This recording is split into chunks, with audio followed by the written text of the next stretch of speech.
radio et digital. Good Morning Business. C'est une tendance qui s'est développée avec le télétravail, l'organisation de voyages au croisement du tourisme et de l'activité professionnelle, des voyages pendant lesquels il est possible de télétravailler dans un cadre parfois idyllique. On va en parler avec Yacine Bakouche, PDG de Télétravel. Bonjour, merci d'être en ligne avec nous.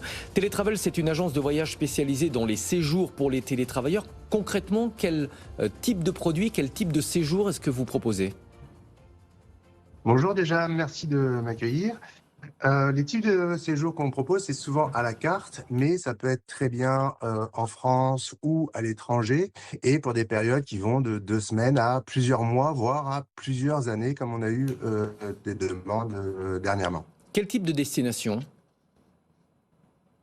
En ce qui concerne les destinations sur la France, on travaille sur toute la France, bien entendu, mais il y a un attrait assez... beaucoup de gens veulent voyager vers la Bretagne ou vers l'Ardèche. On a beaucoup de demandes également vers le Vaucluse ou vers la Corse. Et après, en ce qui concerne les destinations un peu plus lointaines, ça va dépendre. On a des gens qui préfèrent aller vers la Grande-Bretagne pour justement pouvoir travailler leur anglais pendant qu'ils télétravaillent sur la destination. Mais ça va sur toute l'Europe. Et après, bien entendu, on a des destinations qui font un peu plus rêver et qui sont quand même très demandées, comme Bali ou comme la Thaïlande ou le Cambodge. Quels sont les critères de recherche qui reviennent souvent ? Est-ce que c'est plutôt la proximité du littoral, la proximité de la nature ?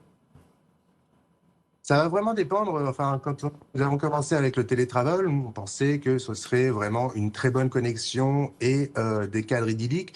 Mais selon les professions, ça évolue vraiment par rapport à ça. Et après, ce qu'on a vu aussi émerger, c'est des types de télétravel que nous, on n'avait pas vu venir, comme des équipes qui veulent télétravailler ensemble pendant une semaine sur une destination comme la Bretagne.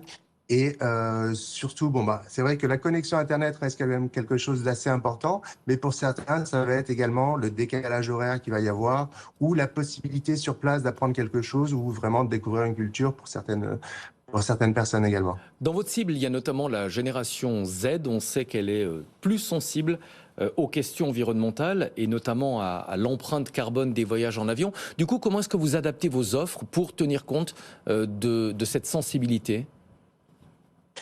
Très souvent, les gens qui viennent à nous ont déjà compris que si aujourd'hui on devait prendre l'avion, il fallait que ce soit pour une période plus longue. Donc, c'est vraiment ce qu'on propose, c'est si on envoie quelqu'un à Bali, ce sera jamais pour moins de 4 ou 6 semaines.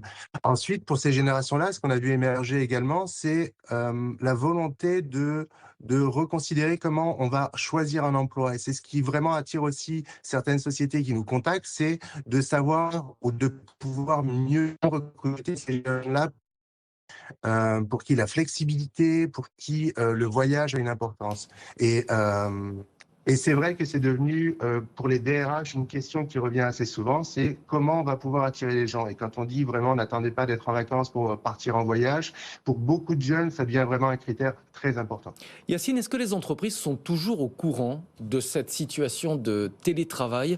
On l'a vu notamment pendant la crise sanitaire, certains salariés disaient qu'ils étaient à la maison, alors qu'en fait, ils étaient partis s'installer parfois dans le sud de l'Europe. On sait que beaucoup sont allés aux Canaries. En ce qui nous concerne, systématiquement, ce qu'on va vouloir, c'est rassurer l'employeur. Et pour nos clients, je ne pense pas qu'on ait des clients, à moins qu'on ne le sache pas, qui le font sans contacter leur employeur, parce qu'il y a un cadre légal assez clair, et c'est pour ça qu'on a une marque déposée Télétravel, c'est qu'on a vraiment besoin, nous, de rassurer l'employeur par rapport à ça, qui reste responsable justement du bien-être de son employé, même en télétravail. Et à part pour les indépendants, bien sûr, qui n'ont pas franchement de compte à rendre, on n'incite pas ou on n'encourage pas du tout les gens à ne pas contacter leur employeur. C'est très important de le faire dans un cadre légal et dans un cadre clair. Justement, quelles sont les limites, à la fois en termes de droit du travail, mais aussi de fiscalité ? Est-ce qu'on peut travailler pendant plusieurs mois à l'autre bout du monde et toujours dépendre du droit français ? C'est possible, surtout avec des pays avec lesquels la France a des accords bilatéraux. J'ai juste à préciser qu'en ce qui nous concerne, on n'est pas juste une société qui fait voyager des Français à l'étranger ou en France, mais on fait également venir des touristes des voyageurs étrangers vers la France. Donc, pour toute l'Europe, c'est relativement facile de faire ça parce que, enfin, on a une équipe d'avocats qui est spécialisée dans le droit du travail qui va pouvoir conseiller également les entreprises par rapport à ça. Mais il y a aussi beaucoup d'accords bilatéraux et on voit émerger également beaucoup de, de pays qui vont vouloir avoir un visa télétravel, qui vont vouloir inciter les gens à venir voyager sur leur destination et qui, du coup, vont faire en sorte que le droit évolue dans leur pays. Nous, de notre côté, bien entendu, on essaie de faire évoluer cela, de simplifier cela auprès de certains députés ou auprès de certains politiciens avec lesquels nous sommes en contact, parce que, encore une fois, c'est une tendance qui va évoluer. Donc, on pense sincèrement qu'il est temps que la législation s'assure de faciliter cela au maximum pour les années à venir. Yacine, certaines entreprises, notamment dans le secteur de la tech, sont en train de faire marche arrière sur le télétravail, notamment Apple, on en parlait hier matin, qui demande à ses salariés désormais d'être en présentiel 3 jours par semaine contre 2 auparavant. Est-ce qu'on ne s'est pas emballé un peu trop vite sur le télétravail ?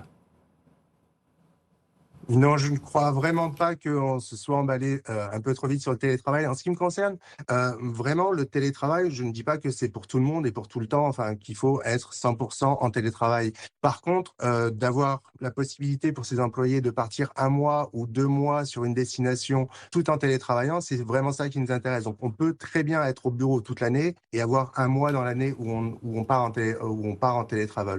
En ce qui concerne le télétravail, moi, j'ai un avis là-dessus qui diffère de celui d'Apple. Je pense vraiment que c'est une tendance lourde.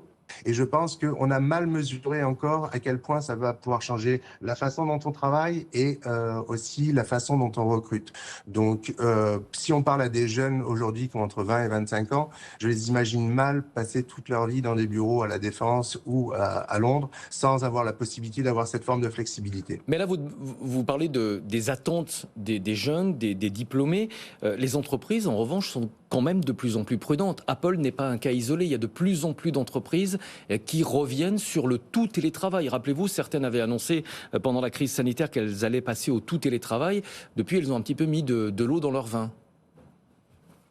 Encore une fois, je n'ai rien contre le fait d'aller au bureau ou de ne pas être à 100% en télétravail par rapport à ça. Mais ça va ouvrir des portes, par contre, pour mieux recruter ou autre. Je pense que c'est tout simplement que Apple ou d'autres entreprises sont en train d'essayer de faire cette transition vers le fait qu'on ne télétravaillait quasiment pas dans beaucoup d'endroits et que maintenant on va télétravailler. On va télétravailler de plus en plus. Donc l'idée, c'est d'apporter des outils. Par exemple, on a un de nos confrères qui s'appelle Work Adventure qui propose des bureaux virtuels où on a également énormément d'outils et des façons de voir les choses différentes qui vont permettre cette flexibilité-là. En ce qui nous concerne à Best of Tours ou à Télétravel, tous nos employés sont complètement en télétravail et ça se passe très très bien, peu importe où ils se trouvent.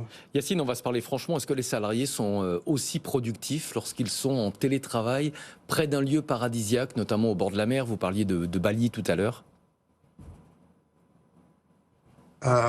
Oui, carrément. Enfin, il n'y a aucun doute là-dessus. En ce qui nous concerne, après, encore une fois, je ne veux pas parler pour toutes les industries ou pour tous les types de métiers. Nous, dans le tourisme, par exemple, c'est vrai que là, on a Maëva Prou, qui est notre directrice du développement pour Télétravel, qui devait faire cette interview, mais qui est dans l'avion et qui part 6 mois au Mexique. Eh ben, je peux vous assurer que, 1, elle va mieux connaître la destination parce qu'elle y aura passé 6 mois.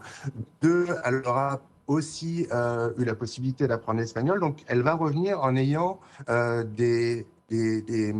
en ayant appris quelque chose une fois sur place. Donc, la valeur ce que Maëva saura faire quand elle reviendra, ce sera une valeur ajoutée en ce qui concerne la société. Et on n'a sincèrement aucune perte d'activité ou de productivité plutôt depuis qu'on est en 100% télétravail et ça se passe très très bien. Merci beaucoup Yacine Bakouche, PDG de Télétravel.